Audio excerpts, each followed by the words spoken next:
मित्रांनो, सर्वांना नमस्कार, सलाम अलैकुम, जय भीम. आज मी जे सांगणार आहे ते मॅक्स महाराष्ट्र या चॅनलबद्दल सांगणार आहे. कसं आहे, देश कोणताही असो त्याला एकाच काळामध्ये वेड लावणारे लोक जन्माला येतात आणि सर्वांचीच विवेकबुद्धी नष्ट होते आणि सर्व देश वेडावतो आणि त्यावेळेला कोणाला काहीही करता येत नाही. असं फार वर्षापूर्वी नव्हे तर केवळ 90 वर्षापूर्वी जर्मनीमध्ये हिटलर आला होता, त्यावेळेला झालं होतं. सर्वच्या सर्व जर्मन वेडे झाले होते, पिढीच्या पिढी. म्हणजे जीवना मारून टाकावे हा सुद्धा विचाराला यांनी विरोध केला नाही किंवा विरोधी आवाज उठवला नाही.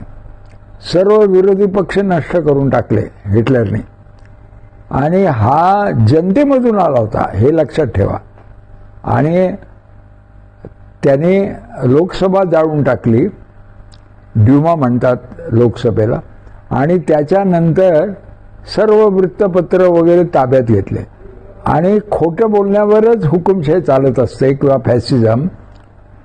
तर ज्यावेळेला तो रशियाची लढाई हारला आणि त्याच्या यांनी सांगितलं की याचं काही विजयात रूपांतर करता येत नाही, तो म्हणलं हे नक्की का? हो नक्की. तर म्हणाले मग आपण रशियाची लढाई जिंकलो आहे असं चौकात नगारे वाजवा. सगळीकडे नर्तिका, वेश्या कोणी असतील त्यांचे कार्यक्रम फुकट ठेवा आणि फुकट बियर वाटा आणि आपलाच विजय झाला असा विजयोन्माद करा, म्हणजे पराभवामध्ये सुद्धा विजयोन्माद करा असं सांगितलं. आणि लोकांना खरंच वाटलं जर्मनीच्या की हिटलर जिंकलाय, कारण हिटलर हरू शकतो हेच माहीत नव्हतं कोणाला. तर मग ज्यावेळेला सगळी वृत्तपत्र ताब्यात घेतली, जेव्हा 100 वेळेला खोटं सांगून त्याचं सत्यात रूपांतर केलं जातं, अशा एका अवघड अवस्थेत, अशा संकटात, कठीण प्रसंगात काय करावे? तर भारतामध्ये ही प्रक्रिया चालूच आहे. पण आपण सगळ्यांना वेडे न होऊ देण्याचा संकल्प केला पाहिजे या काळात, या इतिहासाच्या कालखंडात, आणि सत्य सांगितलं पाहिजे. ते कुठे सांगणार? त्याचं एक मॉडेल मॅक्स महाराष्ट्र या चॅनलने यूट्यूबवर उभं केलं. कमीत कमी पैशात, कमीत कमी खर्चात, आणि मालकांचा दबाव येणार नाही. अनेक आमिष दाखवलं तरी वाकणार नाही. याने आमिष दाखवली जातात ना, तुम्ही हे काय चॅनल चालवताय या आमच्या मेनस्ट्रीम मीडियामध्ये. आणि मेनस्ट्रीम सगळा मीडिया हा मोदींच्या ताब्यात आहे, सगळा सरेंडर झालेला आहे. मग अशा याच्यामध्ये जॉईन व्हायचं आणि पगाराचं फार मोठं आमिष असतं, लाखो रुपयाचं आमिष असतं. ते सोडून देऊन हे राहायचं आणि हा प्रयोग करायचा की नित्य नेमानं सत्य सांगायचं. आणि मॅक्स महाराष्ट्र हा महाराष्ट्राच्या मराठी समाजाचा आधार बनला. याला झाली 8 वर्ष. हे सगळे आमचे मित्र आहेत. रवींद्र आंबेकर काय, निखिल वगैरे काय, सुरुवातीचे सगळे लोक. आता निखिलने वेगळं काढलेलं, पण रवींद्र आंबेकर, सोनवणे, प्रियदर्शिनी हिंगे हे लोक तिथं स्टेबल आहे. काही लोकांनी असं अडग राहावं लागतं, कशाही वारा आला, झुळूक आली म्हणून हल्ले असं न तर अडग राहिले तर संघटना उभी राहते, एखादी संस्था उभी राहते. तर हे अडग लोक आहेत. आणि एखादी साधना करावी, या काळामध्ये नेमकं काय करावं, शुभ कार्य काय करावं याचा विचार करून मनोमनी पक्का त्याची श्रद्धा बाळगून ते रोज सत्य लोकांपुढे मांडतायत. आणि हे मला फार कौतुकास्पद आणि प्रशंसनीय कामगिरी वाटते. हीच खरी राष्ट्रसेवा आहे. राष्ट्रवाद म्हणायचं आणि आपल्याच राष्ट्रातल्या दुसऱ्या नागरिकावर हल्ले करायचे, हा राष्ट्रवादाचा अत्यंत घृणास्पद प्रकार आहे. पण आपल्या राष्ट्राची सेवा ठेवायची असेल तर सत्य जिवंत ठेवलं पाहिजे.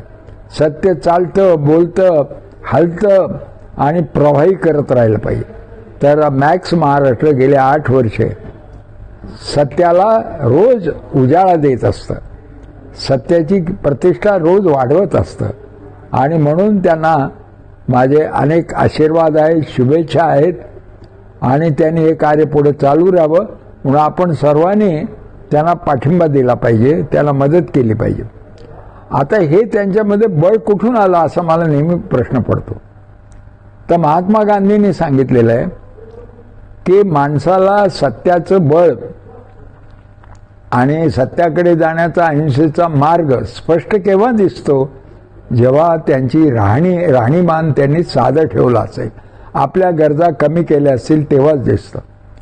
कारण तुम्ही गरजा जास्त केल्या, प्रॉपर्टी वाढवली, अनावश्यक पैसा बँकेत ठेवला किंवा काळा पैसा घरात ठेवला, तर तुम्ही सतत एका भीतीच्या आवरणाखाली वावरत राहता.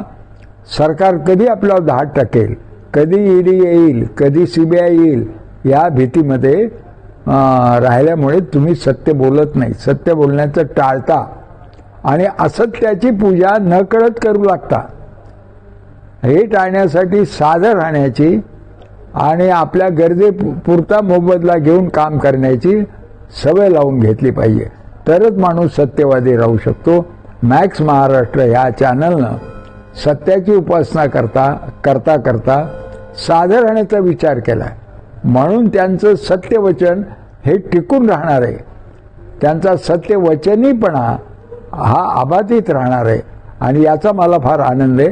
आणि ज्या विशिष्ट काळामध्ये मॅक्स महाराष्ट्र उभं आहे, आमच्या मित्रांनी उभं केलं, त्यांना माझा सलाम. कारण या काळात त्याची फार आवश्यकता आहे.